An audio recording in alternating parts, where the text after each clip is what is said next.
ولا يعلم.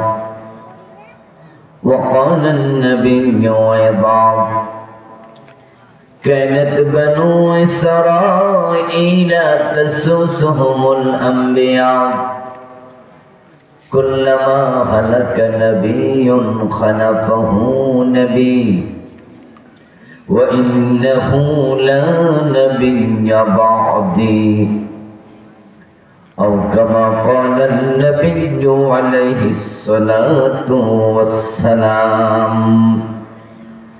সকল দুরূদ শরীফ পড়ুন। আল্লাহুম্মা সাল্লি আলা মুহাম্মাদিন ওয়া আলা আলি মুহাম্মাদ কামা সাল্লাইতা আলা ইব্রাহিম ওয়া আলা আলি ইব্রাহিম ইন্নাকা হামিদুম মাজিদ। اللهم بارك على محمد وعلى آل محمد كما باركت على إبراهيم وعلى آل إبراهيم إنك حميد مجيد. اللهم صل وسلم وبارك عليه. লক্ষ্মীপুর যুব সমাজ ও গ্রামবাসীর উদ্যোগে আয়োজিত আজকের এই চমৎকার নবম বার্ষিক তাফসীরুল কোরআন মাহফিলের সম্মানিত সভাপতি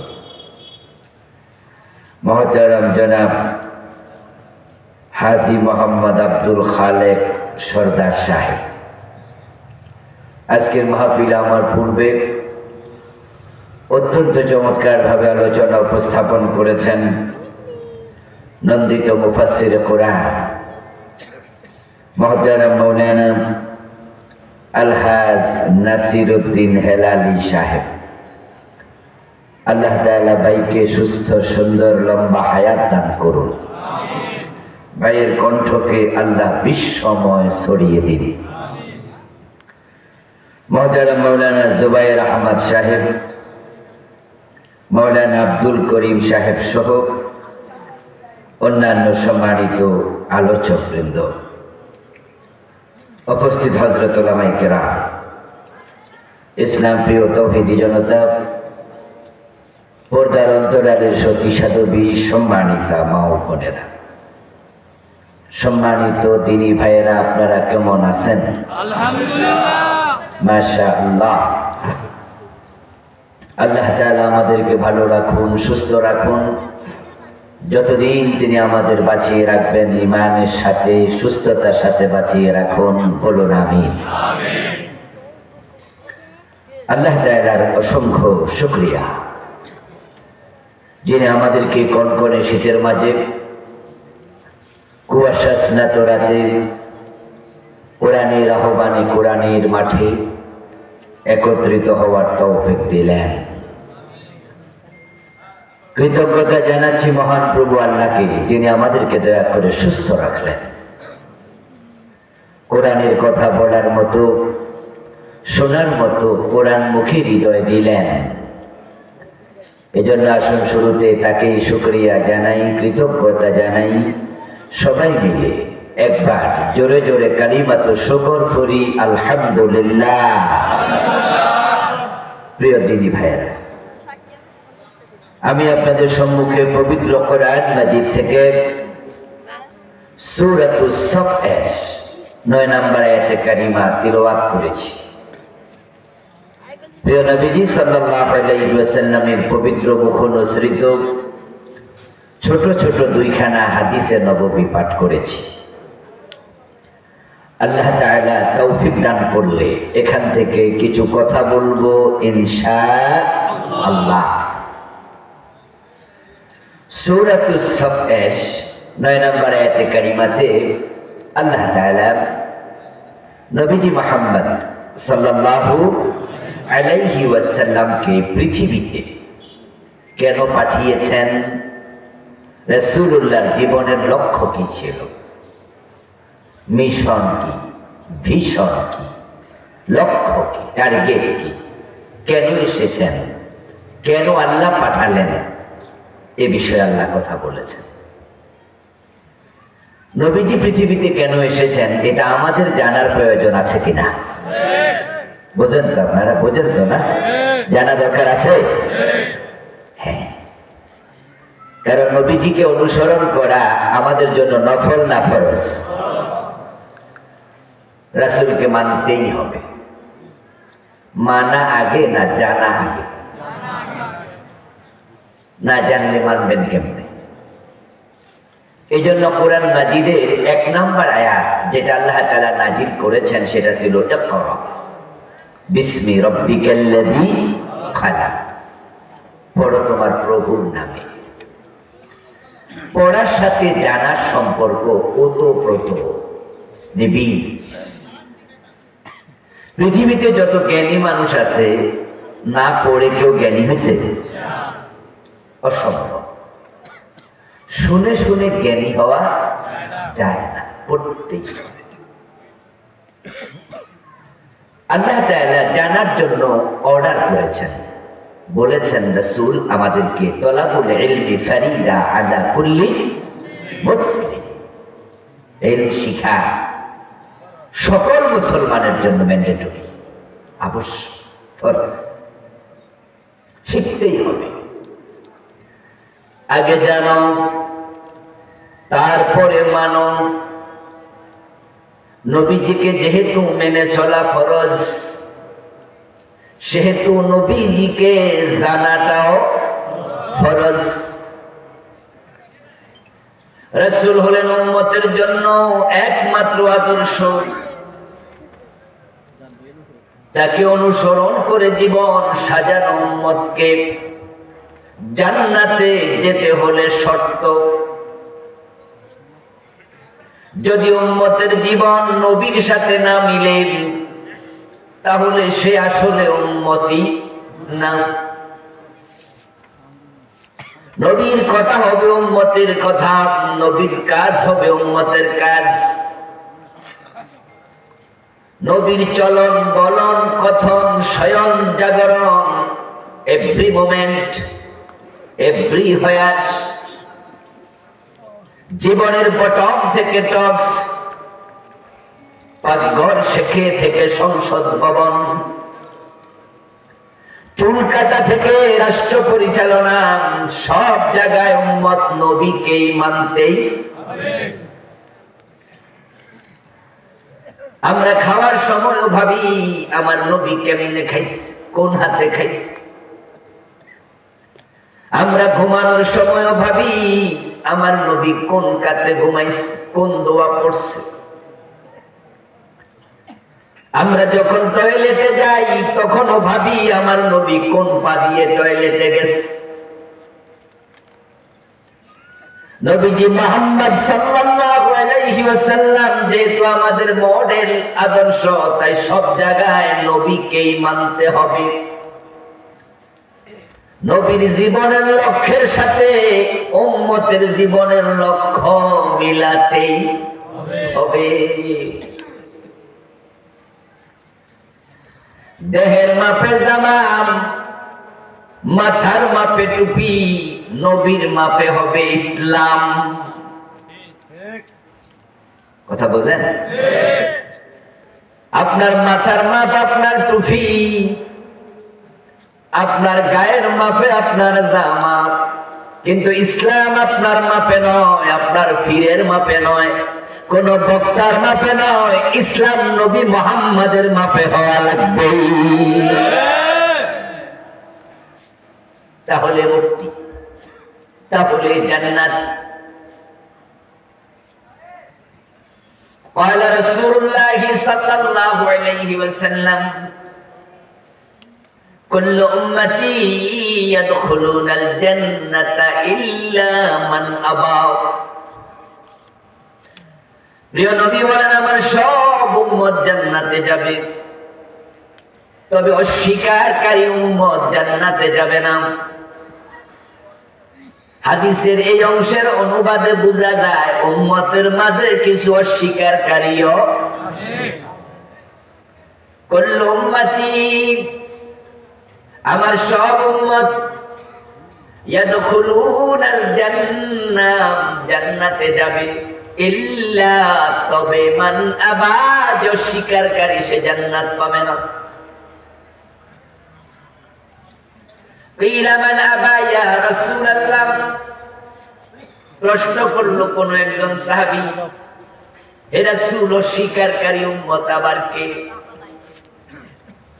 قال من أطاعني دخل الجنة ومن عصاني فقد أبى। নবীজি উত্তর দেন যে আমাকে অনুসরণ করে জীবন চালাইছে সে জান্নাতি, যে জীবনে আমাকে অনুসরণ করে জীবন চালায় নাই সে জাহান্নামী। বলুন তো জান্নাতে যেতে হলে নবীর অনুসরণ দরকার আছে না নাই? কোনো বিকল্পই নাই। قال رسول الله صلى الله عليه وسلم من أحب سنتي فقد أحبني ومن أحبني كان معي في الجنة। নবীজি সাল্লাল্লাহু আলাইহি ওয়াসাল্লাম বলেন যে আমি নবীর মহব্বত আছে হৃদয়ে, আমার সুন্নাহকে যে ভালোবাসে সে আমি নবী মুহাম্মদকে ভালোবাসে। সুন্নাহ মানে রীতি নীতি চাল চলন, রাসূলুল্লাহর পুরাটা জীবন আমাদের জন্য সুন্নাহ। এজন্য হাদিসের অপর নাম সুন্নাত, জানেন তো? হাদিসের অপর নাম কি? সুন্নাহ। কোরআন সুন্নাহ ইজমা কিয়াস, কোরআন হাদিস ইজমা কিয়াস এক কথা। হাদিস যেটা, সুন্নাহ সেটা। কিতাবুল্লাহ ওয়া সুন্নতি। তারাকতু ফীকুম আমরাইন লান তাদিল্লু মা তামাসসাকতুম বিহিমা কিতাবাল্লাহি ওয়া সুন্নতি।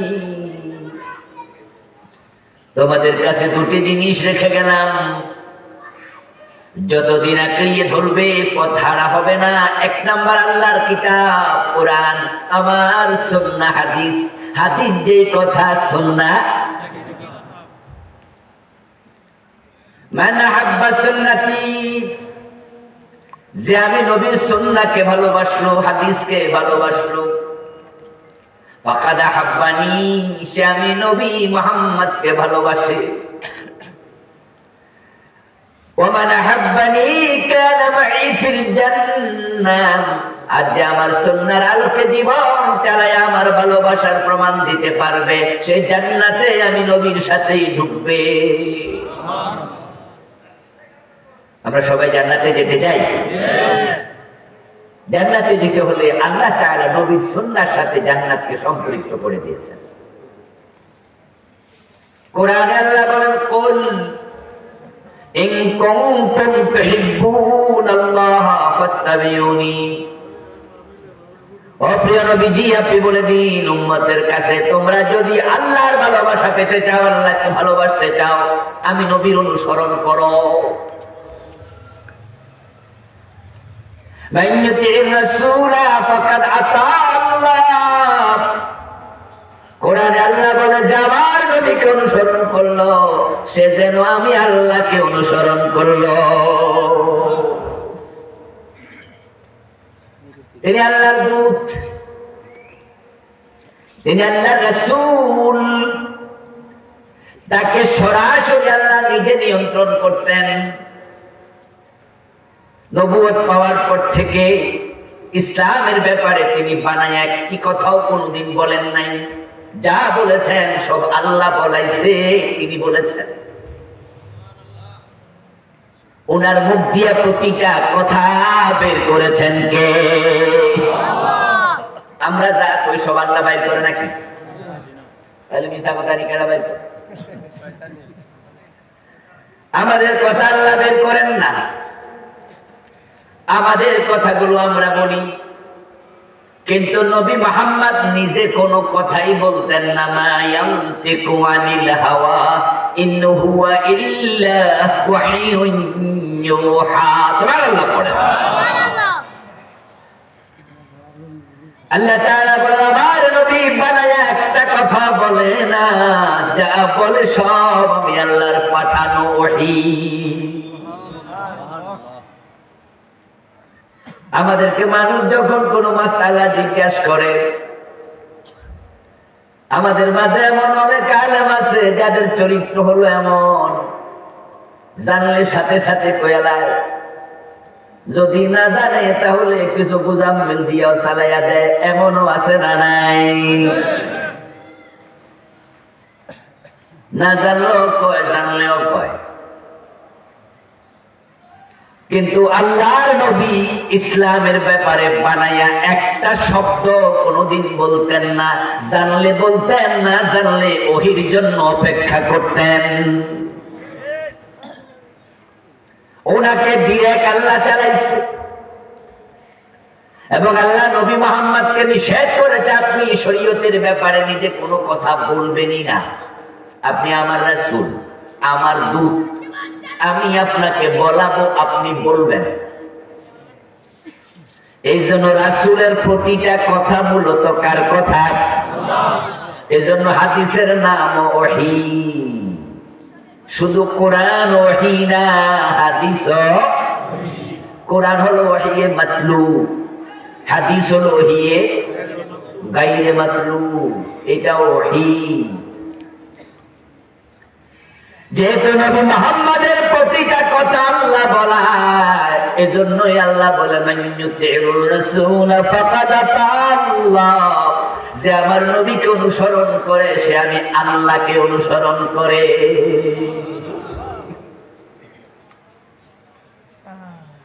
রাসূল আমাদের মডেল, পুরা জীবন তার মতো সাজাও, তাকে অনুসরণ করো।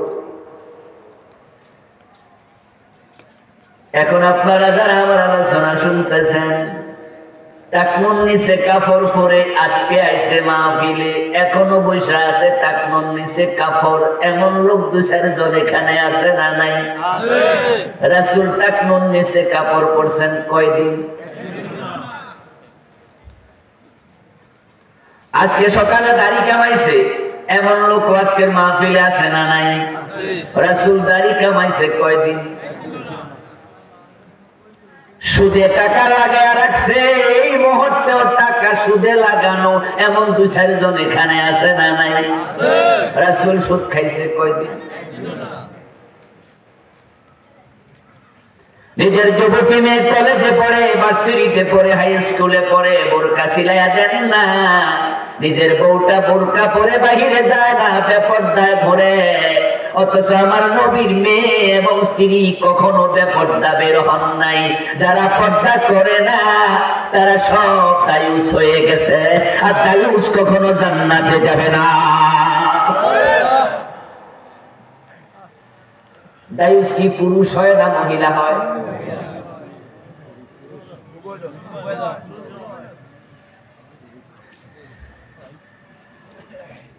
قال رسول الله صلى الله عليه وسلم الديوس لا يدخل الجنة. قيل يا رسول الله فما الديوس؟ قال الذي لا يبالي من دخل في أهله. রাসূল কোন মহিলাকে দায়ুস বলেন নাই। এখানে তো সব পুরুষ মানুষকে ধাক্কায় ওইদিকে ফাড়াইতে চায়। রাসূলুল্লাহ দায়ুস বলেছেন পুরুষদেরকে। বাংলাদেশে কে বা কারা এই ভুল প্রচলন চালু করছে, কোন মহিলা যখন উল্টা পাল্টা চলে তখন হেরে বকা দেয়, এই মহিলাটা একটা। রাসূল যখন বলেন লা ইয়াদখুলুল জান্নাহ, ইয়াদখুলু তাদখুলু, সিগা ওয়াহিদ মুযাক্কার ওয়াহিদ মুয়ান্নাস, ইয়াদখুলু মুযাক্কার তাদখুলু মুয়ান্নাস। এজন্য দায়ুস শব্দটা নারীবাচক শব্দই না। দায়ুস শব্দটা বানানো হয়েছে পুরুষের জন্য। এজন্য রাসূল বলছে দায়ুস জান্নাতে প্রবেশ করবে না, পুরুষ শব্দ। এক সাহাবী জিজ্ঞাসা করলো, হুজুর বুঝলাম, কিন্তু দায়ুসটা কি জিনিস? এবার রাসূল জবাব দেয় আল্লাযী, এখানে পুরুষবাচক শব্দ, মহিলাবাচক হলো আল্লাতী। আরবিতে এটাকে বলে ইসমে মাউসুল। আল্লাযী, আল্লাযানি, আল্লাযাইনি, আল্লাযীনা, আল্লাতী, আল্লাতী, আল্লাওয়াতি, মা, মান, আইয়ু, আইয়াত। আরবি ব্যাকরণ। পুরুষের জন্য কিছু শব্দ আছে, নারীর জন্য আলাদা শব্দ। রাসূলুল্লাহ জবাবেও পুরুষবাচক শব্দ বলেন আল্লাযী লা ইউবালি, পরেরটাও পুরুষের শব্দ। ওই পুরুষ হলো দায়ুস, যে পুরুষের মেয়ের কাছে, বউয়ের কাছে, বোনের কাছে কোন বেগানা আসলো খবরই রাখে না।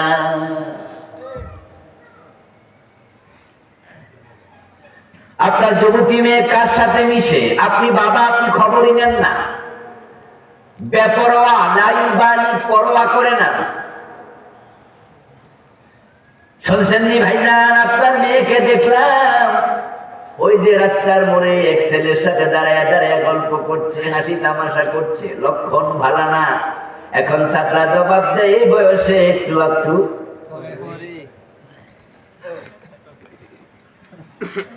চাচা জবাব দে, ও কার সাথে কথা বলতেছে? কই যে অমুকের ছেলে। কো বুঝছি, আপনার মাইয়া স্বাস্থ্য ভাই লাগে, অসুবিধা নাই। ও ভাইজান, আপনি যেটা মনে করছেন এইটা না, আমার মাইয়া ভালা, ওই যে পোলার লগে গল্প করে এটা খালতো ভাই, অসুবিধা নেই। মেয়ে পরে এসএসসি তে, ইন্টারমিডিয়েট, এসএসসি তে, 9 এ, 10 এ, ইউনিভার্সিটি পড়ুয়া ছেলের কাছে প্রাইভেট পড়াইতে দেয়। মেয়ে ছেলে একসাথে থাকে, প্রাইভেট পড়া টেবিলের এপারে একজন, ওই পারে একজন, নিচে ঠেঙে ঠেঙে ধাক্কা মারে। এমন বাবা আছে না নাই? যুবকের হাতে নিজের মাইয়া তুইলা দিছে, তুই দায়ুস, তুই বাবা দায়ুস। তোর বিবেক কোথায় গেল? যদি মোমের কাছে আগুন লাগিয়ে দাও, মোম গলে যাবে। লোহার কাছে চুম্বুক রাখো, লোহা চুম্বুককে টান দেবে। একটা মেয়ে একটা ছেলে যদি এক জায়গায় বসে থাকে, পরস্পর আকর্ষিত হওয়ার সম্ভাবনা আছে না নাই? এটা কি তুমি বাবা বোঝো না? নিজের স্ত্রীকে নিজে লিপস্টিক কিনে দিলেন, আইলাইনার, মাস্কারা কিনে দিলেন, সাজার জন্য কত ইনস্ট্রুমেন্ট কিনে দিলেন। আপনার বউ লিপস্টিক লাগায়া, আইলাইনার, মাস্কারা চোখে দিয়া, ঠোঁটে লাগায়া, গালে দিয়া, তারপরে আবার অফিসে যায়, মার্কেটে যায়, রাস্তায় বের হয়। আওয়াজ দিয়া বলুন তো, আপনার বউয়ের সৌন্দর্য পর পুরুষ দেখে কিনা? তো বউকে সুন্দরী আল্লাহ কার জন্য বানাইছে? মানুষের জন্য না আপনার জন্য? আপনি আপনার সম্পদে অন্যকে ভাগীদার বানালেন, আপনি স্বামী হিসাবে আপনি দায়ুস।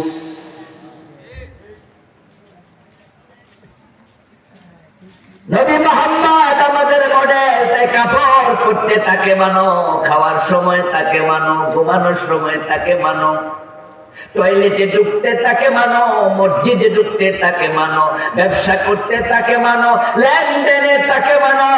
শুধু যখন দেশ চালাইবা, রাজনীতি করবা, তখন মানা দরকার নাই, ঠিক না?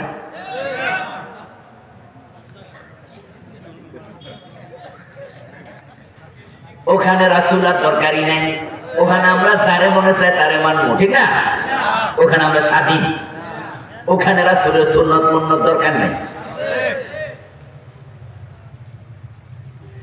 রাসূলুল্লাহ মসজিদে নামাজ যখন পড়েছেন, নামাজে যখন ইমাম রাসূলের মতো না পড়ে, একটু ভুল করে, আমরা সাথে সাথে রাসূলকে মিলাই।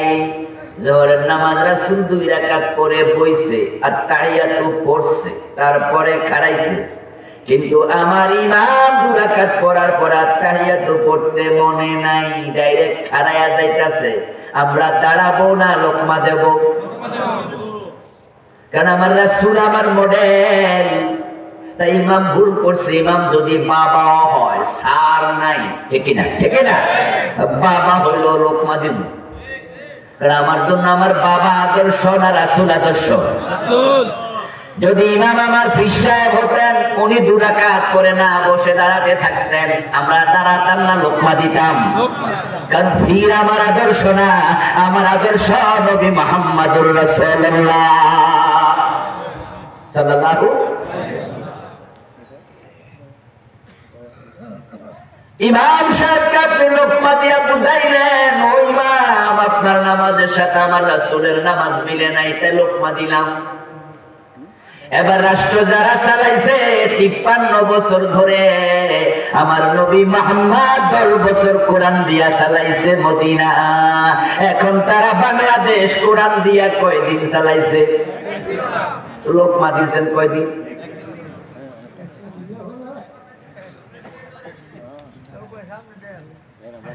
মসজিদে হুজুরের সোজা পাইছে। আর দোস্ত বলুন তো, আদালতে হাকিম যখন মামলার রায় দেয়, জজ কোর্ট কুমিল্লাতে, আদালতে হাকিমের সামনে মুসলমান নাই, বাদী মুসলমান, সাক্ষী মুসলমান, বিবাদী মুসলমান, উকিল মুসলমান, ব্যারিস্টার মুসলমান, হ্যান্ডকাফাতে নিয়ে দাঁড়িয়ে আছে পুলিশ মুসলমান, মামলার রায় লেখার জন্য পত্রিকায় সাংবাদিক কলম নিয়ে বসে আছে, তারাও মুসলমান। যখন মসজিদে মুসলমান থাকে, হুজুর ভুল করলে সবাই লোকমা দেয়।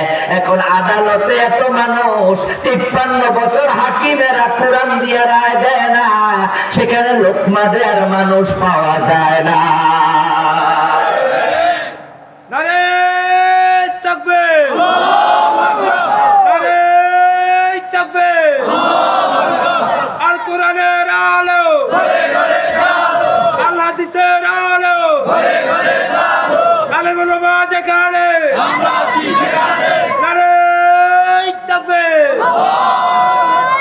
আমার প্রিয় ভাই, রাসূলুল্লাহর মতো নামাজ পড়া ফরজ, রাসূলের মতো রোজা রাখা ফরজ, রাসূলুল্লাহর মতো হজ করা ফরজ।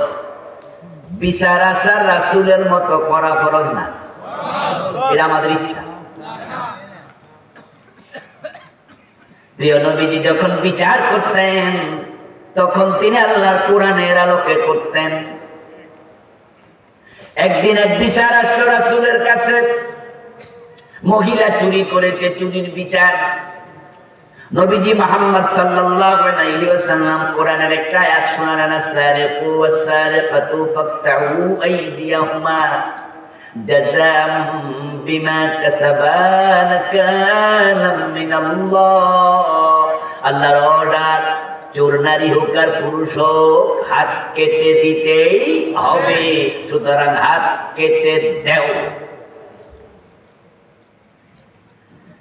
এই অর্ডার দেওয়ার পরে সাহাবাদের মাঝে গুঞ্জন তৈরি হয়ে গেল, কারণ এই মহিলাটা ছিল বিবাহিতা। যদি তার হাতটা কেটে দেয়, তাহলে দোষের কারণে সামনে বিয়ে হওয়ার সম্ভাবনা, মানুষ জানবে মহিলা চোর, এবং তার বংশের আত্মীয় স্বজন, মা বাবা, সবার চোখে মুখে চুনকারি লাগবে। এই জন্য সাহাবারা বলতেছে, রাসূলকে একটু সুপারিশ করুন, অন্য কোন শাস্তি দেয়া যায় কিনা। কে সুপারিশ করবে?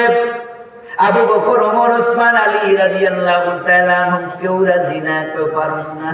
রাসূল ধমক মারতে পারে, মাইন করবে।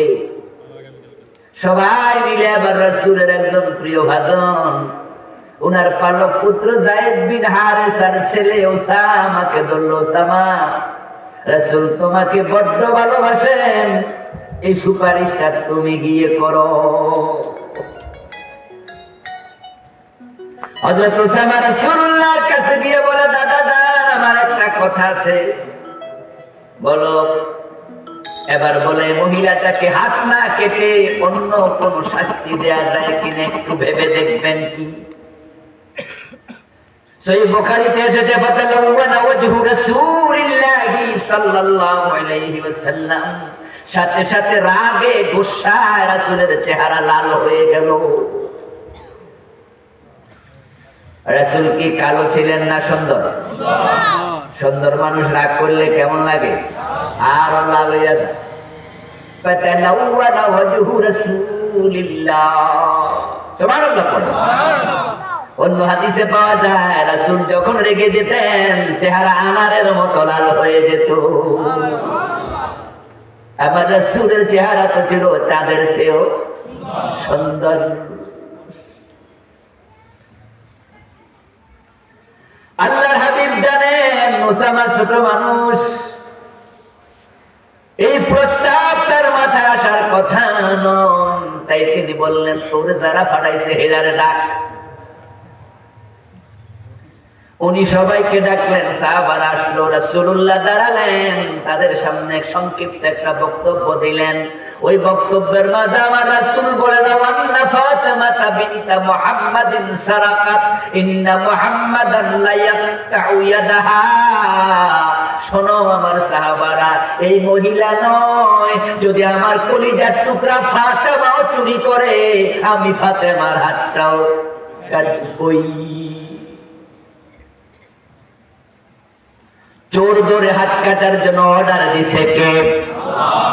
আমি নবী মুহাম্মদ আল্লাহর অর্ডারের বাইরে চলবো কেমনে? قل إن أتبع إلا ما يوحى إلي إني أخاف إن عصيت ربي عذاب يوم عظيم। ও প্রিয় নবী, আপনি উম্মতকে কোরআন থেকে তেলাওয়াত করে শোনায়া দেন, এই কোরআনে যা আছে সেটা আমি নবী আমিও মানতে বাধ্য। বরং ইন্নী আখাফু, নিশ্চয় আমি টেনশন করি, ভয় করি, ইন আসাইতু রাব্বি, যদি আমি আমার রবের কথার অবাধ্য হয়ে যাই। আল্লাহ কয় সুর ধরে হাত কাটো, আমি যদি তোমাদের কথা শুনে হাত না কেটে কয়টা সর থাপ্পড় মায়ের দিয়া ছাইরা দেই, আল্লাহর কথা উল্টা হয়ে যায়, হাসরের দিন আমার আল্লাহ আমারও ছাড়বে না। আপনাদের কাছে আমি জিজ্ঞাসা করতে চাই, আল্লাহর আইনে বিচার করা নফল না ফরজ? এই 53 বছরের বাংলাদেশ আল্লাহর আইনে কয়দিন আদালতে বিচার হয়েছে? তো আমার রাসূলকে অনুসরণ করা যদি ফরজ হয় তো আদালত অনুসরণ হলো কই? আমার নেতারা 53টা বছর বাংলাদেশ চালাচ্ছে, আলহামদুলিল্লাহ। এই 53 বছরে কোনো হিন্দু প্রধানমন্ত্রী হয় নাই, কোনো বৌদ্ধ আইন মন্ত্রী হয় নাই, আমরা সবাই ঘুরে ফিরে মুসলমান। এখন মুসলমানের জন্য নবী যদি মডেল হয়, আইডল হয়, আইকন হয়, উসওয়া হয়, কুদওয়া হয়, নামুজাজ হয়, আদর্শ হয়, নবীর মতো সেজে জীবন সাজায়া জান্নাতে যেতে হয়। দেশ চালানোর ক্ষেত্রে, বিচারের ক্ষেত্রে নবীকে মানা দরকার আছে না নাই? এখন ওই ক্ষেত্রে আমাদের খবর কি? আমরা ফাঁস না ফেল?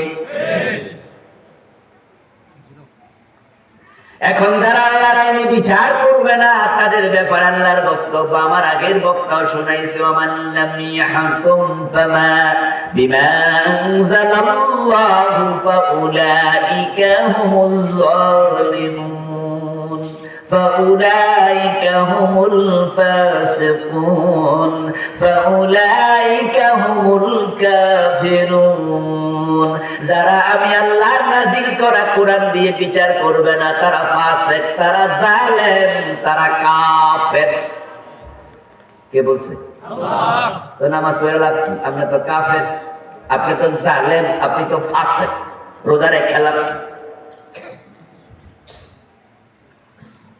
বলবেন হুজুর এটা না হয় মানি না, বাকিটা তো মানি। এই যে টুপি আছে, দাড়ি আছে, রাসূলের নাম মানলি রাখছি, পায়জামা পরি, পাঞ্জাবি পরি, ডান পা দিয়া মসজিদে ঢুকি, বাম পা দিয়া বের হই, আল্লাহু আকবার বলে নামাজ শুরু করি, সালাম ফিরিয়ে শেষ করি, রাসূলের মতো করে আমিন আস্তে আস্তে কই। যারা জোরে কয় তারা ঝাপটাইয়া দৌড়ি, এই জোরে আমিন ফাইলা। হেরা আবার কয় রাসূল কইছে তাই জোরে কম আস্তে কম না, দরকার হলে মসজিদ আলাদা নাকি? আসেনি আমার? দেখেন রাসূলকে মানার ক্ষেত্রে কি সিরিয়াস। একদল কয় রাসূল আস্তে আমিন কইছে, এজন্য আমাদের মসজিদে জোরে আমিন চলবে না।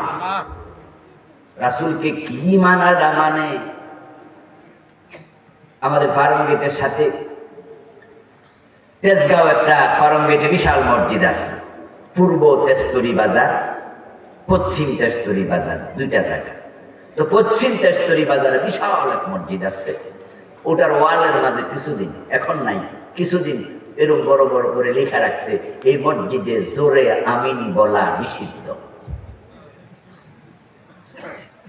আমি এটা দেখে হাসতাম, বাবা রে বাবা, হুজুর রাসূল এমন মানা মানে আমিন আসতে হইতে জোরে কইলে নিষেধ। আর একদল মসজিদের নাম দিয়েছে আহলে হাদিস মসজিদ, শুনছেন না আপনারা? এই নামে মসজিদ আছে বাংলাদেশে। এরারে আমরা কইরে ভাই মসজিদ আবার আহলে হাদিসের হয় কেমনে? মসজিদ তো সকল মুসলমানের, ঠিক না? তো হানাফিরা কি মুসলমান না? তো তোমরা তোমাদের নামে মসজিদ দিছো কেন? তখন তারা জবাব দেয়, আস্তে আমিন কইতে বাধ্য করো কেন? জোরে কোয়ার জন্য আলাদা দিছি। ওদের কাছে জোরে আমিনের হাদিস আছে, আর ওই হুজুরের কাছে পূর্ব পশ্চিম তেজতুরি বাজারওয়ালা হুজুর, মসজিদওয়ালা হুজুরের কাছে আস্তে আমিনের হাদিস আছে। তাই উনি সাইনবোর্ড ঝুলাই দিছে, রাসূলের সুন্নাহর আলোকে আমিন আসতে বলো। ওই বেড়া মসজিদ আলাদা বানাইছে, রাসূলের সুন্নাহর আলোকে আমি জোরে কমু, ওই জন্য মসজিদে আলাদা। দেখি আমার মসজিদে আমার থামায় কেডা?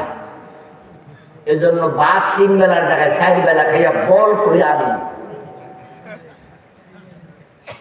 রাসূলের সুন্নাহর জন্য মানুষ পাগল, দাড়ি টুপি পাজামা পাঞ্জাবি, কিন্তু 53 বছর যে রাসূলের আদর্শে দেশ চলে না, এটার জন্য পাগল হতে অনেককে দেখা যায় না।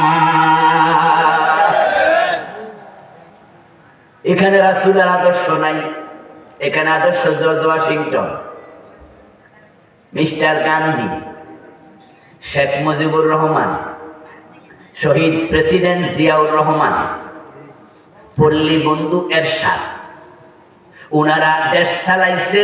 ঠিক আমিও তাদের দলের সদস্য, উনারা যেমনে চালাইছে আমি একমত। তাহলে এখানে আপনার কাছে নবী মুহাম্মদ প্রয়োজন নাই।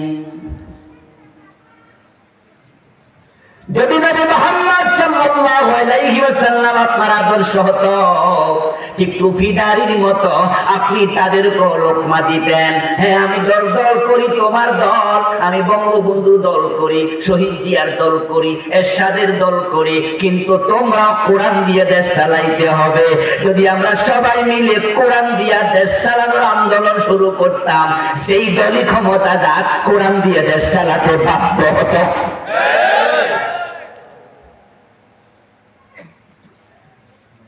হুজুর যখন ভুল করে পেছন দিয়ে আমরা লোকমা দেই, হুজুর কিন্তু তখন সোজা হইয়া যায়। হুজুর বোঝে একটা ভুল কইরা।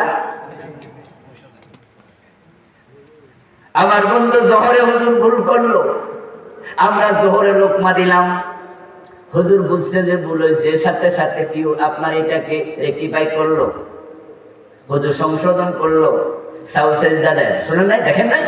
হুজুর বুঝায় যে একটা ভুল টুল হয়েছিল, এটা ঠিক করে দেয়। যদি ফরজে ভুল হয়, হুজুর নতুন করে কয়ে আবার নিয়ত বাঁধেন, যা হয়েছি হয় নাই, নতুন নামাজ। হুজুর যদি আবার আসরে আবার ভুল করে, আমরা লোকমা দিব না ছেড়ে দেব? আবার লোকমা। আসরে হুজুর ঠিক করলো, মাগরিব আইসা আবার ভুল, আমরা আবার লোকমা দিব। যতদিন পর্যন্ত রাসূলের সাথে তোমার নামাজে ভুল হবে, লোকমা চলতেই থাকবে, ছাড় দেয়া হবে না। যদি আল্লাহর কোরআন দেশে কায়েম হওয়ার আগ পর্যন্ত আমরা লোকমা দেয়া শুরু করি, নেতারা সোজা হয়ে যেত, কোরআন ছাড়া তারাও দেশ চালাইতে পারত না।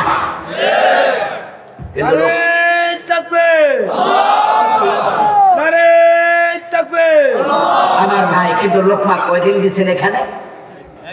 এই যে 53টা বছর আল্লাহর আইনে একটা চোরের হাত কাটে নাই, অথচ নবী মুহাম্মদুর রাসূলুল্লাহ সাল্লাল্লাহু আলাইহি সাল্লাম বলছে, আমার মেয়ে চুরি করলে তারও হাত আমি কেটেই দেব। বরং আমরা এই ওয়াজ যখন আসে, তখন ওয়াজের মাঝে আমরা পলিটিক্স খুঁজি, রাজনীতি খুঁজি। নামাজের ওয়াজ ঠিক আছে, রোজার ওয়াজ ঠিক আছে, হজের ওয়াজ ঠিক আছে, জিকিরের ওয়াজ ঠিক আছে, আল্লাহর জমিন আল্লাহর আইন লাগবে, এই ওয়াজের মাঝে পলিটিক্স ঢুকা গেছে, অথচ কোরআনের মাঝে সবগুলা একসাথেই আছে। আমরা নামাজ পড়বো কার আদেশে, কার নিয়মে? রোজা রাখবো কার নিয়মে? হজ করবো কার নিয়মে? যাকাত দেবো কার নিয়মে? তাহলে বিচার করবো কার নিয়মে? দেশ চালাবো কার নিয়মে? আরে আমরা আল্লাহর গোলাম। গোলাম যদি আল্লাহর হন, জীবনের সব থেকে আল্লাহর কথাই মানতে আপনি বাধ্য বাধ্য বাধ্য। কথা হতে পারে হুজুর তাহলে কিছু যে মানছি এটি কি বাদনি? এই যে যারা আল্লাহর আইনে বিচার করবে না, সমাজ চালাবে না, তারা ফাসিক, তারা জালেম, তারা কাফের। তো কাফেরও তো সবই শেষ, তো বাকি কি খবর কি? এবার আমার আল্লাহর কোরআন থেকে শুনুন, আমার আল্লাহ কি বলে, আফাতুমিনুনা বিবাদিল কিতাবি ওয়া তাকফুরুনা বিবাদিন ফামা জাযাআ। তোমরা এই কোরআনের কিছু মানবা, কিছু মানবা না, তাহলে কিছু যে মানছ তার কোনো পুরস্কার পাবা না। কে বলতেছে? বলেন না, বলেন না, জোরে বলেন, কে বলতেছে? আল্লাহ বলে কিছু মানবা আর কিছু মানবা না। নামাজ, হ্যাঁ হুজুর ঠিক আছে। রোজা, হ্যাঁ চলছে আলহামদুলিল্লাহ। তো সুর ধরে হাত কাটা, ডাকাত ধরে শুলে দেয়া, জেনা করলে 100 বেত লাগাতে হবে, এই আইন কোরআনে আছে না নাই? বিবাহিত হলে পাথর মারতে হবে, হাদিসে আছে না নাই? বাংলাদেশে একদিন মারছেননি, শুনছেননি কোথাও?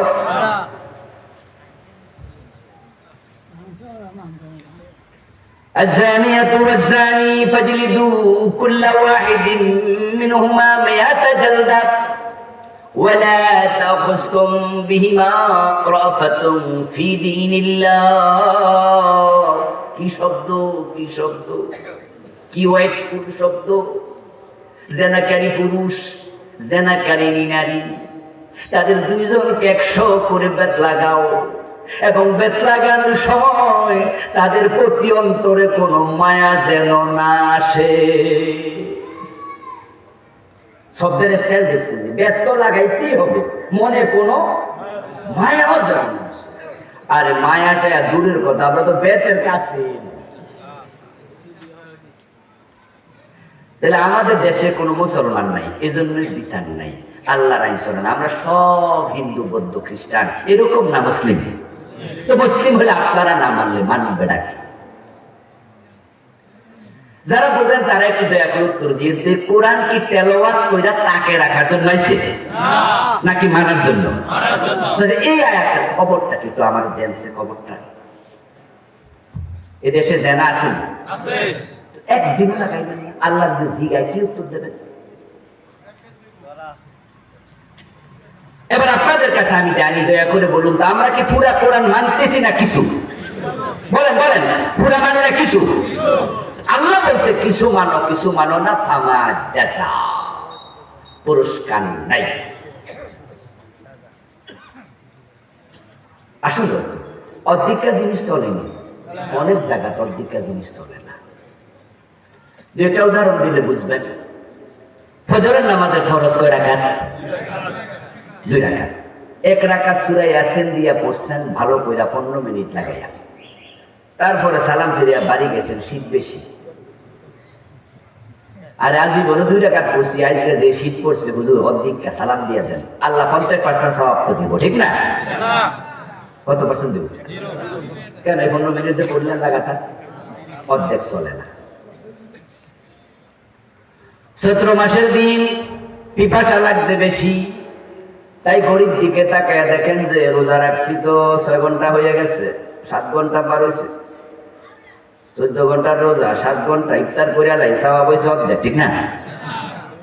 40%। 5 নাম্বার 33, কত? 7 ঘন্টা রাখলেন যে, ফামা জাযা, পুরস্কার নাই। يقولون نؤمن ببعض ونكفر ببعض يريدون أن يتخذوا بين ذلك سبيلا أولئك هم الكافرون حقا আমার সামনে হাফেজ সাহেব আছেন, যদি কোনো হাফেজ থাকেন একটা হাত তোলা দেন তো আমরা একটু দেখি। আমরা হাফেজ একজন, দুজন, মাশাআল্লাহ, এদিকে আছে, আলহামদুলিল্লাহ। আল্লাহ হাফেজদের সম্মান বাড়াইয়া দাও, বলেন আমিন। কোরআন তেলাওয়াত করছি, হাফেজরা আছে, আমি কিন্তু হাফেজ না, তবে হাফেজের বাবা, আলহামদুলিল্লাহ। আমার 2 সন্তান হাফেজ হয়ে গেছে, তৃতীয়টা হচ্ছে। 4টা ছেলে, আমি চাইছিলাম 4টারে হাফেজ বানাইতাম, বড়টা 10 পারার পরে আর পারি নেই, বাকি 3টা হয়ে যাবে ইনশাআল্লাহ, 2টা হয়ে গেছে। হাফেজ আছে, আমি কোরআন থেকে যে পড়ছি তা সত্যায়ন করার জন্য হাত তোলাইলাম। কোরআনের প্রতি সকলের বিশ্বাস আছে তো? নরম না শক্ত? ইয়াকুলুনা নুমিনু বিবাদিন ওয়া নাকফুরু বিবাদ। মানুষ যে পেশওয়ালা হবে, তাদের মাথায় যে শয়তান পেশ লাগাইয়া দেবে, আল্লাহ এগুলো বোঝে। এই জন্য তিনি 1450 বছর আগে সব খুলে খুলে বলছে, আলাদা আলাদা করে। তারা বলবে কিছু মানি, ইয়াকুলুনা নুমিনু বিবাদিন, কোরআন একবারে মানি না তা তো না। হুজুররা যে কইছে সব লাগবো, আর হুজুররা তো কইবই, ঠিক না?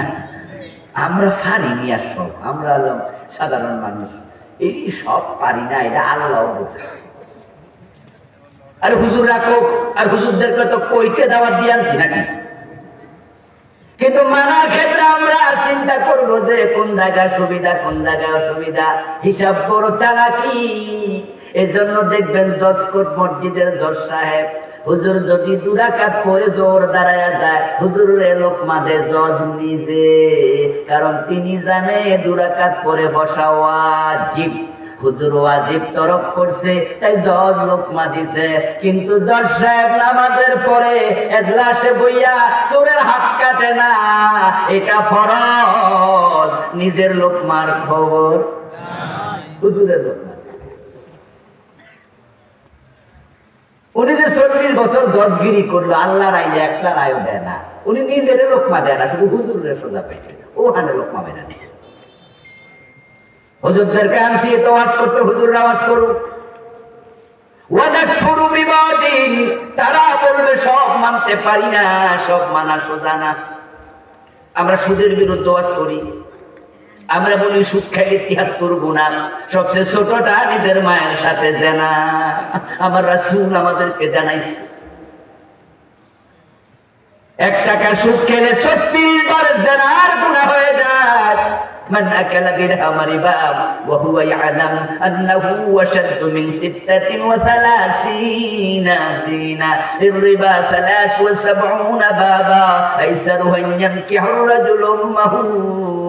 সুদ খাওয়া মানে আল্লাহ এবং রাসূলের সাথে যুদ্ধ ঘোষণা করা।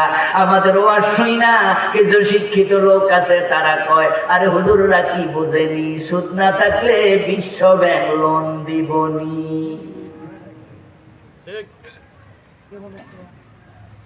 যদি সুদ নাই থাকে রাষ্ট্রে, তাহলে IMF, বিশ্ব ব্যাংক, IDB, পৃথিবীর বিভিন্ন দেশ থেকে আমরা হাজার হাজার কোটি টাকা লোন এনে তারপরে আমরা রাস্তাঘাট বানাই, আমরা এদেশে বিদ্যুৎ দেই, আমরা এখানে বড় বড় ব্রিজ করি। তো সুদ যদি না দেই, বেড়াটা টাকাও দিব না, ব্রিজ হইব না। হুজুররা কি সব বোঝেনি? এই জন্য তাহলে ইসলাম মানবেন না? মানি তো, কিন্তু সব কি আর ছাড়িনি। এই যে আপনার ভূমিকা, আল্লাহ 1450 বছর আগে কয় আমি জানি তুই যে এটা করবি। ইউরিদুনা ইয়াত্তাখিযু বাইনা যালিকা সাবিলা। ইসলাম মানি না এটাও বলবে না, পুরা মানি এটাও বলবে না, বরং তারা মাঝামাঝি রাস্তা খুঁজবে। উলাইকা হুমুল কাফিরুনা হাক্কা। তারা অর্ধেক মানার পরেও কাফের থেকে গেছে, মুমিন হতে পারে নাই। অর্ধেকটা ইসলামের দাম আল্লাহর কাছে 1 পয়সাও নাই।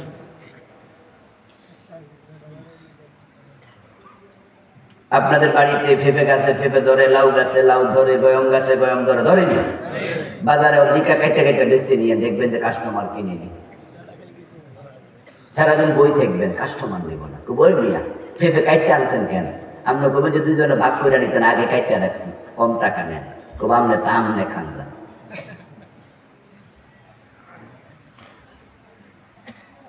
চাষি আম্মা আপনাকে বললো, চাষা আপনাকে বললো, জানতো বাজারে জানতো মোমবাতি শেষ হয়ে গেছে মাগরিবের পরে, কখন কারেন্ট চলে যায় বলা যায় না, ভাত খাবেন কেমনে?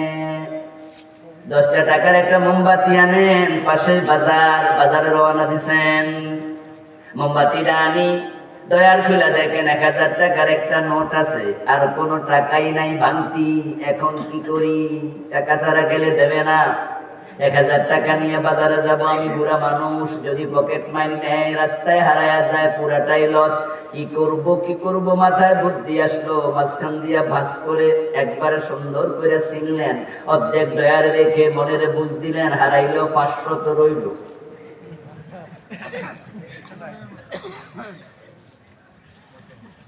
দোকানে যাইয়া বললেন যে বাতি যে একটা মোমবাতি দাও, 490 ফিরাই দাও। দিব তো? কেন দিব না? অর্ধেক না নিছেন। বরং অধিকা টাকা দিলে দোকানদার এমনি চাইয়া কব, চাচা যে পাগল হয়েছে, চাচি জানেনি। আপনারা সুস্থ মনে করবে না পাগল মনে করবে? বরং আপনার আশ্চর্য হয়ে জিগাই বলতেছি, চাচা কামটা করলেন, বাকিটা করুন। আপনি কইবেন চালাকি করো না, আমি কি কম বুঝি? বাকিটা আলমারি।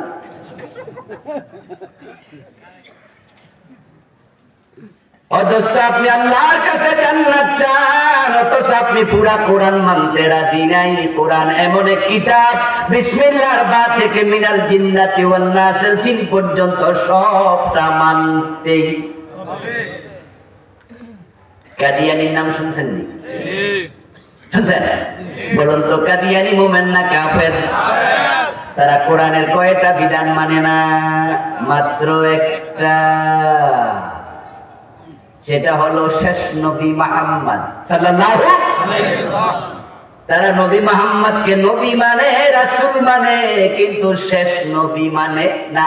তারা বলে গোলাম আহমদ কাদিয়ানো নবী।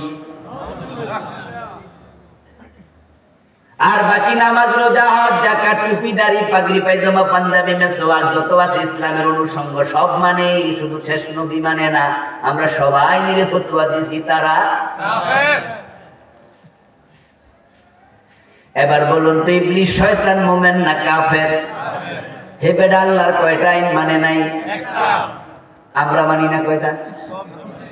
তো হেরা কাফের, আমি দেখি আমি মুসলমান, নামাজ পড়ি। কয় না, কিসের মুসলমান? কয় ইমান ঠিক আছে। ঠিক না, শুধু শক্ত আছে। কাট্টাটা নামাজি ইমান শক্ত আছে দাবি করে, এমন লোক বাংলাদেশে আছে না? ও ভাই, নামাজ তো পড়ে না, জানোয়ার। আবার উল্টা কয়, এ মিয়া ইমান শক্ত। কয় শক্ত তো বহুত পরে, তোর ইমান আছে নি? শক্ত না নরম তার ফরের কথা। রাসূলুল্লাহ সাল্লাল্লাহু আলাইহি ওয়াসাল্লাম আমাদের মডেল, আমাদের আদর্শ। সব জায়গায় মানতে হবে, সব জায়গায়। ও দোস্ত, এখন নবী মুহাম্মদের জীবনের লক্ষ্যটা কি ওইটা জানুন, তারপরে লক্ষ্যটার সাথে জীবনের লক্ষ্য মিলান। রাসূল হলেন ট্রেন গাড়ির ইঞ্জিনের মতো, আমরা হলাম পিছনে ডাব্বার মতো, বগির মতো। আমার রাসূল চলবেন সামনে, আমরা উনার সাথে চলবো পিছনে। যদি ইঞ্জিনের সাথে ডাব্বাটা অ্যাটাচ করে দেয়া যায় শক্ত করে, ইঞ্জিন যায় যেখানে, ডাব্বা যায় সেখানে। যদি ইঞ্জিন থেকে ডাব্বা বিচ্ছিন্ন হয়ে যায়, তাহলে ইঞ্জিন চলে যায়, বগি পড়ে থাকে। এখন রাসূলের সাথে জান্নাতে যেতে হলে উনার জীবনের লক্ষ্যের সাথে আমাদের জীবনের লক্ষ্য মিলানো দরকার আছে না নাই? উনার জীবনের লক্ষ্যটা কি? কোরআন মাজিদের 3টি সূরাতে আল্লাহ কথা বলছেন। সূরা সাফ আয়াত নাম্বার 9, সূরাতুল ফাত আয়াত নাম্বার 28, সূরাতুত তাওবা আয়াত নাম্বার 33। কয় সূরা? কয় আয়াত? ইয়েস, 9, 28, 33। কয় আয়াত? কয় সূরা? কথা কয়টা? নবীর জীবনের লক্ষ্য কি? আল্লাহ 3 সূরাতে 3 আয়াতে বলেছেন, তবে এক কথাই 3 বার, হুয়াল্লাযী আরসালা রাসূলাহু বিল হুদা ওয়া দীনিল হক লিইয়ুযহিরাহু আলাদ-দীনি কুল্লিহি। একই কথা 3 বার বলছে। ও দুনিয়ার মানুষ শোনো, আমি আমার রাসূলকে পাঠাইছি বিল হুদা। হুদা মানে কোরআন। হুদা মানে কি? আমি কোরআন দিয়া পাঠাইছি। হাদা হুদা, এটা হলো হুদা। কোরআন শরীফের আয়াতের অংশ। হাদা হুদা, এই কোরআন হলো হেদায়েতকারী কিতাব। হুদা হুদাল লিন্নাস হুদাল লিল মুত্তাকিন ফামান তাবিআ হুদায়া ফালা খাউফুন আলাইহিম ওয়ালা হুম ইয়াহজানুন ফামান ইত্তাবা হুদায়া ফালা ইয়াদিল্লু ওয়ালা ইয়াশকা। সবাই আওয়াজ দিয়ে পড়েন সুবহানাল্লাহ। হেদায়েতের কিতাব কোরআন। হাদাল ফুরকান, এটা ফুরকান, সত্য মিথ্যার পার্থক্যকারী। এই কিতাব আমি আমার নবীকে দিলাম। ওয়াদীনিল হক, দিয়েছি সত্য ধর্ম ইসলাম। আল ইসলামু হাক্কুন, এরপর এটা কি? ওয়াল কুফরু বাতিলুন। ইসলাম হলো সত্য, আর যা আছে সব কুফর, আর সকল কুফর বাতিল। আমি আমার নবীকে কোরআন দিলাম, ইসলাম দিলাম। আলহামদুলিল্লাহ, আলহামদুলিল্লাহ। আওয়াজ করে বলুন তো, আমাদের কিতাবের নাম কি? আমাদের ধর্মের নাম কি? তাহলে আমরা সৌভাগ্যবান মানুষ। আল্লাহ বলে, ইসলাম দিয়া, কোরআন দিয়া আমি আমার নবীকে পাঠাইছি। লিইয়ুযহিরাহু আলাদ-দীনি কুল্লিহি। নবী পাঠানোর উদ্দেশ্য হলো, আমার নবী সমাজে যত মত আছে, পথ আছে, আইন আছে, রীতি আছে, বিধান আছে, মানুষের বানানো কনস্টিটিউশন, সংবিধান আদিয়ানে বাতেল আছে, সবগুলোর উপরে আমার নবী কোরআন বিজয়ী করবে। রাসূলকে আল্লাহ বলে, আমি পাঠাইছি কোরআন ইসলামের বিজয় করার জন্য। রাসূলুল্লাহ যখন দুনিয়া থেকে যান বিদায় নিয়ে, যারা জানেন দয়া করে সবাই একটু বলেন তো, ইসলাম তখন কি পরাজিত রেখে গেছে না বিজয়ী? তাহলে যে জন্য পাঠাইছে তিনি সে পারপাস 100% ফুলফিল। কোরআনের একটা আইন ছিল না যেটা রাসূল মদিনায় বাস্তবায়ন করেন। তিনি ইসলামকে পরিপূর্ণ বিজয় করে গেলেন। قال رسول الله صلى الله عليه وسلم الاسلام يعلو ولا يعلى। আমার রাসূল বলতেছে, উম্মতেরা শোনো, ইসলাম বিজয়ী হতে এসেছে, পরাজিত হতে নয়। কি সুন্দর কথা! ইসলাম বিজয়ী হতে এসেছে, পরাজিত হতে নয়।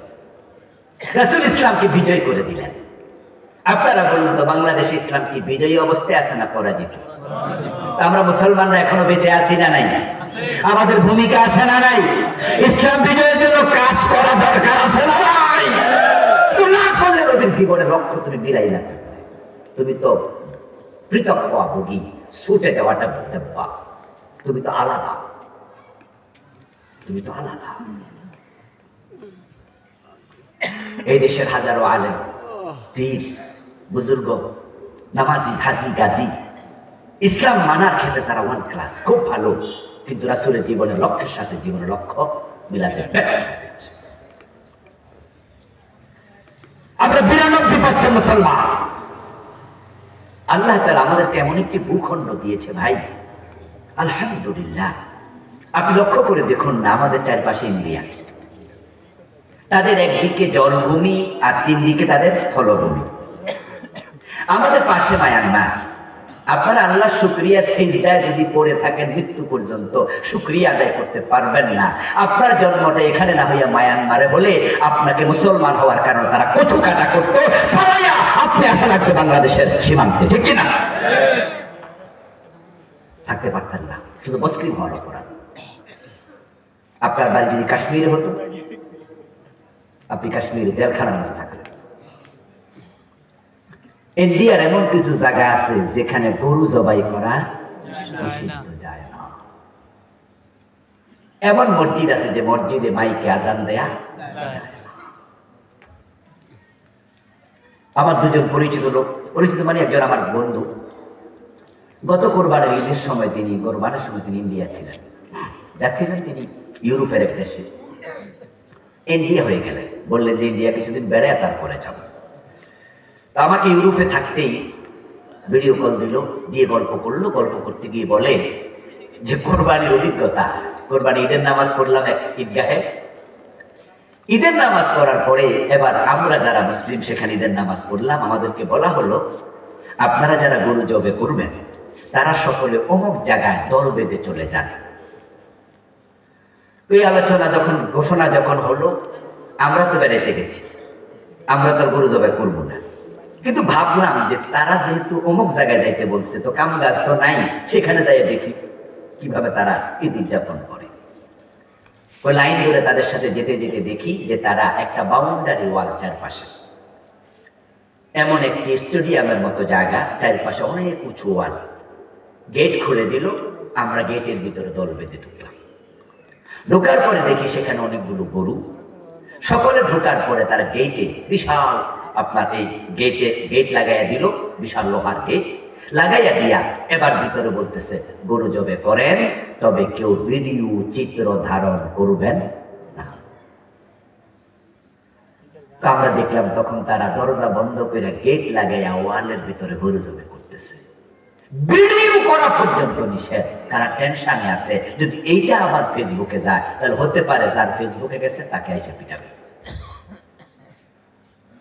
আমার বন্ধু, যেখানে আজান হয় না প্রকাশ্যে, গরু জবাই করা যায় না প্রকাশ্যে, মুসলমান হওয়াতে দেশে থাকা যায় না, পালায়া বাংলাদেশের উকিয়া সীমান্তে আসা লাগে।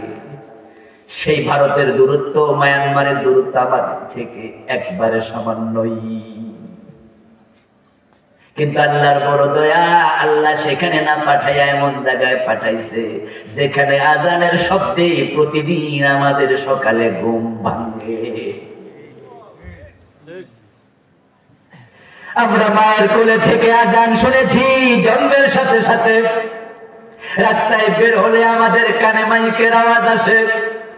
সকালবেলায় মক্তবে যখন মক্তবের পাশ দিয়া যায়, আমাদের কানে বাচ্চাদের কোরআন তেলাওয়াতের শব্দ আসে। রাস্তায় দেখা হলে দাড়িওয়ালা, টুপিওয়ালা হুজুর, আলেম ওলামা, নামাজি হাজি গাজীর লগে দেখা হয়ে যায়। এই ভূখণ্ডটা আল্লাহর বড় নিয়ামত।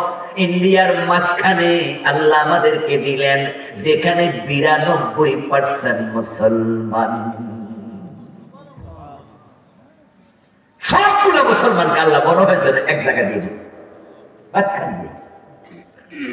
মজার খবর হলো, এমন একটি ভূখণ্ড আমরা পেলাম যেটার চারদিকে ইন্ডিয়া কাঁটা তারের বেড়া দিচ্ছে। আজ থেকে 30 বছর আগে কাঁটার বেড়া ছিল? এই যারা গেছেন ইন্ডিয়া দিকে তারা বলেন, আপনারা তো গেছেন নাকি? আমিও তো আপনাদের কুমিল্লার সন্তান, আমার বাড়ি কিন্তু 14 গ্রাম, যদিও ঢাকা লেখছে, আর ঢাকা থাকিয়ে জন্য ঢাকা লেখছে, আর কথাবার্তা শুনে তো কিছু বুঝতে পারতেছে। আমি লেখাপড়া করছি এখানে মিয়া বাজারের পাশে, সুকুয়া সফরিয়া ফাজিল মাদ্রাসা। এই যে আপনাদের এখানকার আব্দুল করিম ভাই, আপনাদের হেড মাওলানা, এই কালীবাজার হাই স্কুলের, উনি আমার ক্লাসমেট, আমরা একসাথে একই ক্লাসে পড়ছি। তো সুফুয়া মাদ্রাসায় পড়াকালে আমি লজিং ছিলাম একবার ইন্ডিয়ার বর্ডারে। তো বিকাল বেলায় কাঁঠাল খাওয়ার জন্য আমরা কাঁঠালের সিজনে প্রায় প্রতিদিনই যাইতাম ইন্ডিয়া। কাঁটা তার মাটাটার কিচ্ছু ছিল না, 4-5 জন 5 টাকা করে দিলে 25 টাকা, 25 টাকা জমাইয়া পকেটে লইয়া ইন্ডিয়ায় ঢুকে যেতাম। এই দিদি কাঁঠাল আসেনি, মহিলারা বলতো গাছে উঠটা দেখো পাকছিনি। আমরা উঠতাম টিপ্পা টিপ্পা, তারপরে খাইয়া নামতাম, অথবা নিচে নাই না খাইতাম। প্রতিদিন ইন্ডিয়া আসতাম যাইতাম, যে ছোটকাল থেকে আন্তর্জাতিক ব্যক্তিত্ব ছিলাম। বোঝেন প্রতিদিন বিদেশ যাওয়া কি যাতা ব্যাপার নাকি? প্রতিদিনই সন্ধ্যাবেলা বিদেশ, বিকাল বেলা আবার বাংলাদেশ। আমার প্রিয় ভাইয়েরা, ইন্ডিয়া অ্যাভেলেবেল যেতাম, কিন্তু এখন চারিদিকে কাটা তার দিয়া ইন্ডিয়া বুঝাইছে যে তাদেরকে আলাদা করে দাও। তারা আমাদের ব্যাপারে মেসেজ করে দেখেছে, এত মুসলমান এই দেশে, ওরা আমাদেরকে কখনো একাত্ম করবে না। ইন্ডিয়ার সাথে বাংলাদেশ মাগনা দিল, একাকার তারা করবে না। কাটা তার দিয়া আলাদা করে তারা আইডিওলজিক্যালি বুঝতে, তোমরা আলাদা, আমরা আলাদা। আলহামদুলিল্লাহ, আল্লাহ বানাইছে আলাদা, তাদের চিন্তায় আলাদা, আর আমরা কিয়ামত পর্যন্ত আলাদাই থাকতে চাই।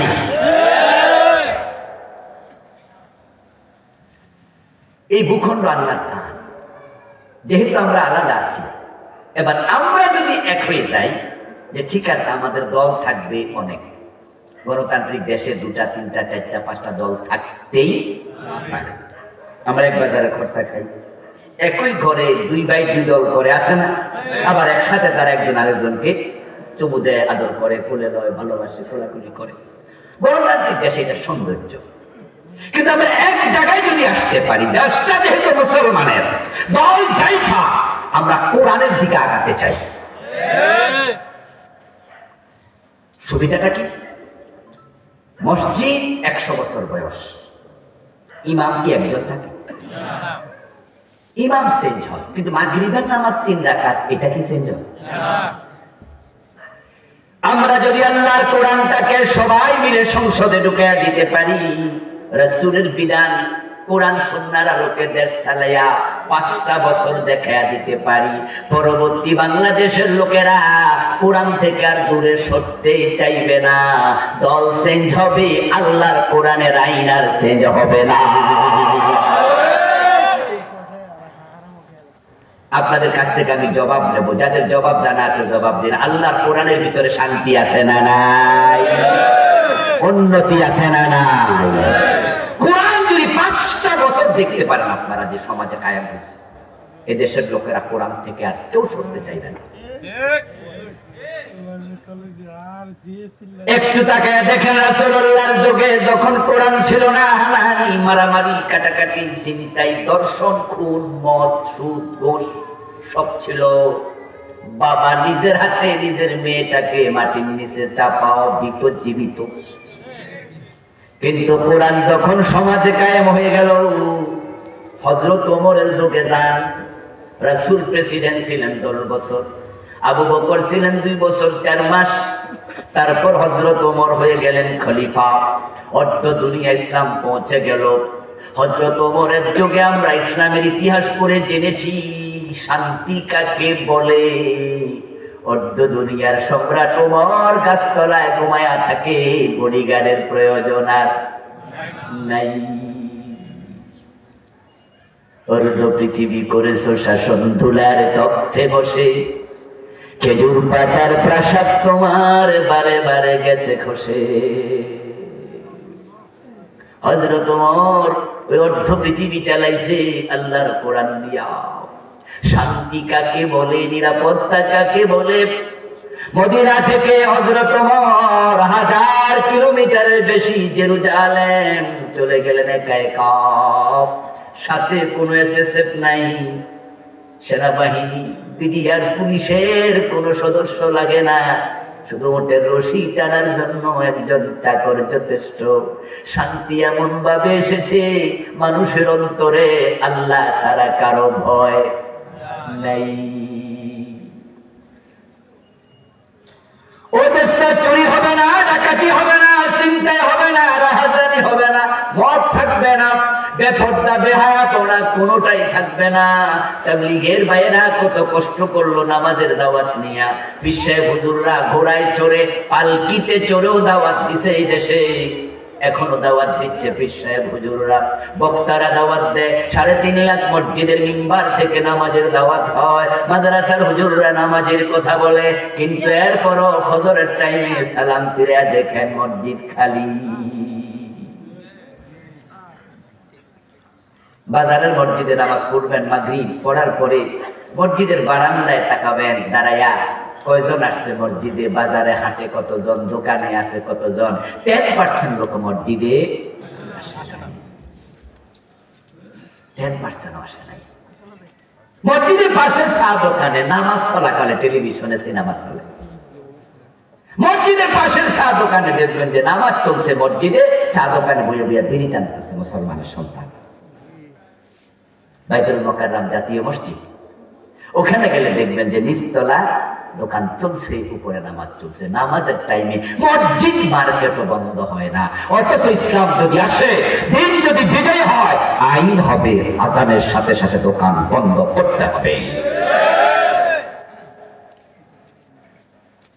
আজান বলে বেচা কেনা বন্ধ, এমন আইন কোরআনে আছে না নাই? নবীজি বলেছেন, আমার মন চায় যারা নামাজে আসেন তাদের বাড়িতে আগুন লাগায়। ইমাম শাফি, মালিক, আহমদ ইবনে হাম্বল, ইমাম আবু হানিফা, চার ইমাম ঐক্যমত, বেনামাজিকে শাস্তি দিতে হবে, জেলে দাও। ইমাম শাফি বলেছে, জেলে দেওয়ার আগে বেত্রাঘাত করো। আমরা আইন করব, সংসদ আইন পাশ হবে, আজানের সাথে সাথে দোকান বন্ধ হোক। বন্ধ হবে না, দোকানদারকে 3 দিনের জেল দিতে হবে, তাকে 3 দিন পরে ছেড়ে দেওয়া হবে। যাও ভাই দোকানদারি করো, এই 3 দিন তোমাকে শাস্তি, একটু সামান্য শাস্তি। আবার দ্বিতীয়বার ধরা খাবে, তোমার দোকানকে লাইসেন্স বন্ধ করে দেওয়া হবে। আপনি 1 মাস, 2 মাস, 3 মাস চালান না, দোকান সব বন্ধ হবে। ক্রেতারা মসজিদে যাবে, বিক্রেতারা মসজিদে যাবে। সব মানুষ যখন বাজারে মসজিদমুখী হবে, একটা মসজিদে 3 বার 5 বার জমা হওয়া লাগবে, লোক জায়গা দেওয়া যাবে না। বেপর্দা বেহায়াপনা দেশটা শেষ। জি বাংলা স্টার জলসার কারণে ইন্ডিয়ার সিনেমা বাংলাদেশকে শেষ করে দিয়েছে। মুসলমানের ঘরগুলো এখন সিনেমা হল হয়ে গেছে। কিভাবে বন্ধ করবেন এই সিনেমা? মোবাইলের ভিতরে সিনেমা আছে না? কথা বলেন না, আছে না? আকাশ সংস্কৃতি কিভাবে বন্ধ করবেন? আকাশ কিভাবে কন্ট্রোল করবেন? ওয়াজ করলে হবে? আমরা ওয়াজ করলে কি জি বাংলা বন্ধ হবে? ফুরফুরের পিসাব করলে হবে, নামতির ফির করলে হবে, শশিনার ফির করলে হবে। কিন্তু দিন যদি বিজয় হয়ে যায়, এই সিনেমা বন্ধ করতে আমাদের 1 দিন লাগবে, শুধু 1 দিন। একটা অর্ডার বন্ধ হয়ে যাবে, একটা অর্ডার লাগবে। অগাস্টের আন্দোলনে, জুলাইয়ের আন্দোলনে মাঝে মাঝে ইন্টারনেট বন্ধ হয়েছে না? আমাদের মন্ত্রী ফলক কি কইছে? আমি করি নাই, নিজে নিজে হয়েছে। মনে আসেনি? মনে আসেনি? খেলায় ফেরা আমি করি নাই, নিজে নিজে হয়ে গেছে। আচ্ছা, হে করুক আর নিজে নিজে হোক, তাহলে বোঝা গেল বন্ধ করার একটা সিস্টেম আছে। ইসলাম যদি বিজয়ী হয়, এবার আমরা 1 দিনে বন্ধ করে দেব। হাই স্কুলের সামনে, কলেজের সামনে যখন মেয়েদের ছুটি হয়, গার্লস স্কুল, গার্লস কলেজ, তখন কিছু পোলাপান আগে আড্ডা দিত, শীষ মারত, মেয়েদের পিছু নিত। সরকার আইন করছে, ইফটিজিং এর মামলা দাও, যদি কেউ চোখ টিপ দেয়, শীষ দেয়, তাহলে 6 মাস জেল দিয়ে দাও। এই আইন হয়েছে। আমরা এটা বন্ধ করতে পারিনি, তবে আইনটাকে আমরা সাধুবাদ জানাই, কিন্তু সংযোজন করতে চাই। শুধু পোলাপানকে ধরলে হবে না, যে সমস্ত মেয়েরা বুক দেখায় হাঁটে, পেট দেখায় হাঁটে, ওদেরও শালীন পোশাকের আইন করতেই হবে। ব্যালেন্স না করলে তো হবে না। আপনি বিড়ালের সামনে ইলিশ মাছ ভাজি করে রাখতে বিড়ালের করবেন যে মার মুখ খাইলে শুনবো?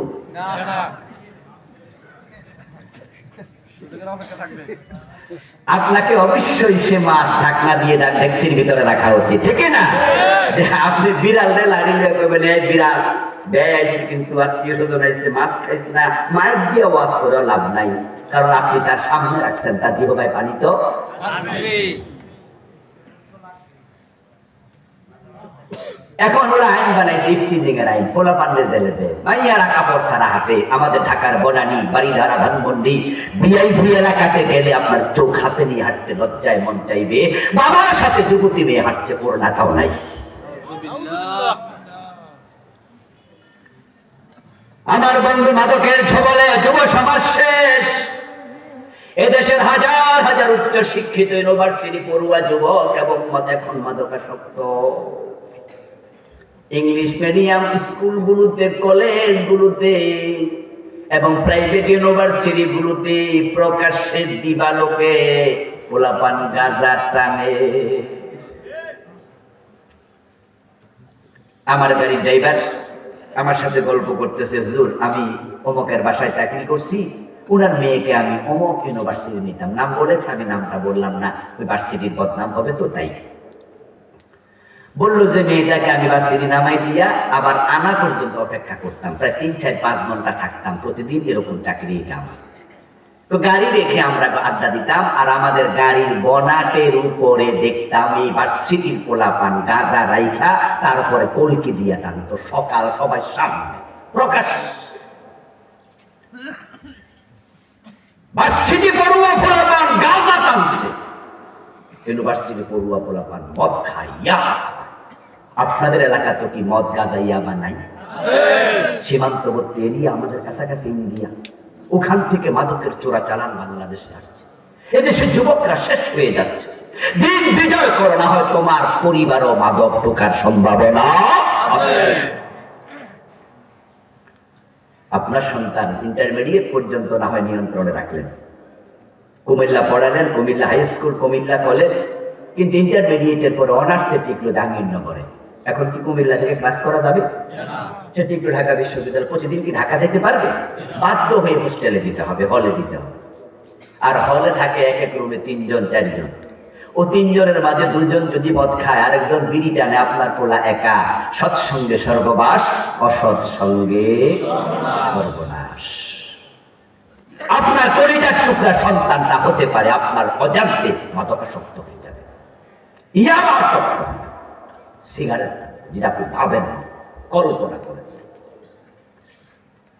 সঙ্গীর গুণ পশিয়াছে মম মাঝে গো, নইলে কাদায় সুবাস কি এত পাইতে। ভালো জায়গা দেবেন ভালো হবে, মন্দ জায়গা দেবেন মন্দ হবে। সঙ্গ দোষে লোহা ভাসে। অথচ আমাদের নেতারা মাইক হাতে নিয়ে কত বক্তৃতা দিল। আমরা দেখলাম যে সংসদ ভবনে দাঁড়িয়ে নেতারা বলেছে মাদকের ব্যাপারে আমাদের সরকার 0 টলারেন্স, কোনো ছাড় নাই। আমি কই অলিক কল্পনা, অলিক কথাবার্তা, ধোঁকাবাজি ছাড়া কিছুই না। কারণ মাদক বন্ধের জন্য যা করা উচিত 53 বছরে বাংলাদেশের কোন গভর্নমেন্ট এটা করেনি। দরকার ছিল হযরত ওমরের মতো 80 ভেটের আইন চালু করা। মদ্যপানের অপরাধে প্রিয় পুত্রকে নিজ করে মেরেছ দুর্রা, মরেছে পুত্র তোমারই চোখের পরে। আমার দোস্ত, আমাদের নেতারা মাদকের ব্যাপারে বলে 0 টলারেন্স, কিন্তু তারা মদ বন্ধের জন্য যে সিস্টেম চালু করছে, একটা অফিস বানাইছে সারা বাংলাদেশের প্রতিটা জেলায়। সে অফিসের একটা অফিস আছে, মূল অফিসের নাম দিছে মাদক নিয়ন্ত্রণ অধিদপ্তর। নাম শুনছেন নি? আমরা কি নিয়ন্ত্রণ চাই না নির্মূল চাই? আচ্ছা, নির্মূল আর নিয়ন্ত্রণে পার্থক্য আসেনি? তো এরা নামে দিছে নিয়ন্ত্রণ, মানে কিছু কিছু খাও। বুদ্ধি দেখছি, নাম দিছে মাদক নিয়ন্ত্রণ। ড্রাইভার আস্তে চালাও, নিয়ন্ত্রণে চালাও। এর মানে কি স্ট্যান্ড বন্ধ করে বয়ে থাও? আমি বুঝাইছি যে চালাও আস্তে আস্তে। এরা নামে দিছে মাদক নিয়ন্ত্রণ, মানে কিছু কিছু খাই। এই জন্য হোটেল সোনার গায়ে, হোটেল সেরাটনে, হোটেল ডেডিসনে মদের বার লাইসেন্স দেয়া আছে। এদেশের যুবকে পয়সাওয়ালা সন্তানরা সেখানে যায়, মদ খাইয়া মেয়ে নিয়ে আড্ডা দেয়, নাচে। এক দেশে 2 রকম আইন দিয়ে কখনো মাদক বন্ধ হবে না, হতে পারে না। ওমরের মতো আইন চালু করো, সেই মদ খাবে 80 বেত লাগাও, 6 মাসের ব্যবধানে বাংলার সীমান্তে মাদক পাওয়া যাবে না। আর সেটা তখনই হবে যখন কোরআন বিজয়ী হবে। রাসূল যে জন্য এসেছিলেন। প্রিয় ভাই, আসুন না আমরা একটু কোরআন বিজয়ের জন্য কাজ করি।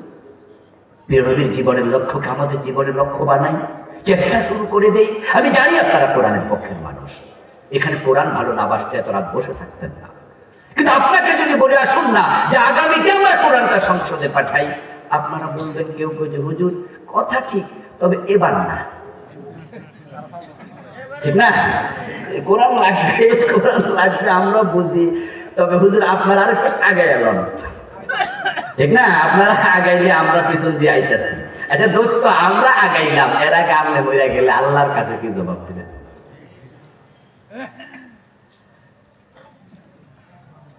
আপনি আরো 5-7 বছর বাঁচবেন, আজরাইল কি কয়ে গেছে? কি কারোর লোকে সাক্ষাৎ মাকাত হয়েছে নাকি? আপনি কোরআনের পক্ষে না এসে মারা গেলে উপায় নাই। এজন্য আসুন না আমরা আজকে চলে আসি। আল্লাহর কোরআন কোন দলকে দিতে চাই না, কোন দলের কিতাব না এটা। কোরআনের আইনের কথা বললে আমরা বলবো না অমুক দলের লোক, বলে আমরা বলবো এটা প্রকৃত মুসলমানের কথা। কোরআন সবার, কোরআন আমাদের সবার। সবাই মিলে শুরু করি। কে ঠেকাবে? আমরা তো 92%। ইন্ডিয়া ঠেকাবে? পারবে না, পারবে না। কারণ তারা কিন্তু অগাস্ট বিপ্লব ঠেকাইতে চাইছিল, পারে নাই। পোলাপান রাস্তায় নামছে, বিপ্লব ঠিকই হয়ে গেছে। আমরা কোরআনের জন্য রাস্তায় নেমে গেলে কোরআন সংসদে চলে যাবে, কেউ ঠেকাতে পারবে না ইনশাআল্লাহ। আল্লাহ তাআলা আমাদের সকলকে দিন বিজয়ের জন্য একান্ত প্রচেষ্টা করার তৌফিক দান করুক। সবাই বলি আমিন। হাযা মা ইনদি ওয়াল ইলমু ইনদাল্লাহ আলাইহি তাওয়াক্কালতু ওয়া ইলাইহি উনীব। প্রিয় ভাইরা, আমার লিখাটা আলামিন ওয়াসসালাতু ওয়াসসালামু আলা নাবিয়্যিনা মুহাম্মদ ওয়া আলিহি ওয়া আসহাবিহি আজমাইন। রব্বানা যালামনা আনফুসানা وإن لم تغفر لنا وترحمنا لنكونن من الخاسرين. ربنا آتنا في الدنيا حسنة وفي الآخرة حسنة وقنا عذاب النار. رب ارحمهما كما ربياني صغيرا. أي رب العالمين দয়া করে আজকের মাহফিল কবুল করে নাও। এই মাহফিলকে আমাদের হেদায়েতের ওসিলা বানায়া দাও। এই মাহফিলকে আমাদের নাজাতের জারিয়া বানায়া দাও। ইয়া আল্লাহ, আজকের মাহফিলে আমরা যারা এসেছি আমাদের জীবনের সবগুলা গুনাহ মাফ করে দাও। আমাদের মা বাবার কবরকে জান্নাতের টুকরা বানায়া দাও। যাদের মা বাবা জীবিত আছে নেক হায়াত দারাজ করে দাও। এই মাহফিলের জন্য যারা টাকা দিলেন, পয়সা দিলেন, বুদ্ধি দিলেন, পরামর্শ দিলেন, ইয়া আল্লাহ সবার সব খেদমত তুমি কবুল করে নাও। ইয়া আল্লাহ মুহতারাম প্রিয় ভাই তাওহীদ সহ এলাকার যুবকেরা মাহফিলের জন্য অনেক পরিশ্রম করেছে। এই যুবকগুলাকে হযরত ওমরের মত ঈমানওয়ালা বানায়া দাও। ইয়া আল্লাহ আমাদের যার মনে যে নেক আশা আছে পূর্ণ করে দাও, যার যে বিপদ আছে দূর করে দাও। আমরা যারা অসুস্থ আছি দয়া করে আমাদেরকে সুস্থ করে দাও। মনি বাংলার জমিনটাকে কোরআনের জন্য কবুল করে নাও। এই জমিনে কোরআনের রাজ তুমি কায়েম করে দাও। যে এলাকায় বসে দোয়া করছি আল্লাহ, এলাকার মাটির নিচে যারা ঈমান নিয়ে শুয়ে আছে সবার কবরে হাদিয়া পৌঁছায়া দাও। সবার কবরকে জান্নাতের টুকরা বানায়া দাও। মা বোনদেরকে ফাতেমাতুজ জাহরার মতো ঈমান আমলওয়ালা বানায়া দাও। سبحان ربك رب العزة عما يصفون وسلام على المرسلين والحمد لله رب العالمين. والسلام عليكم ورحمة الله وبركاته.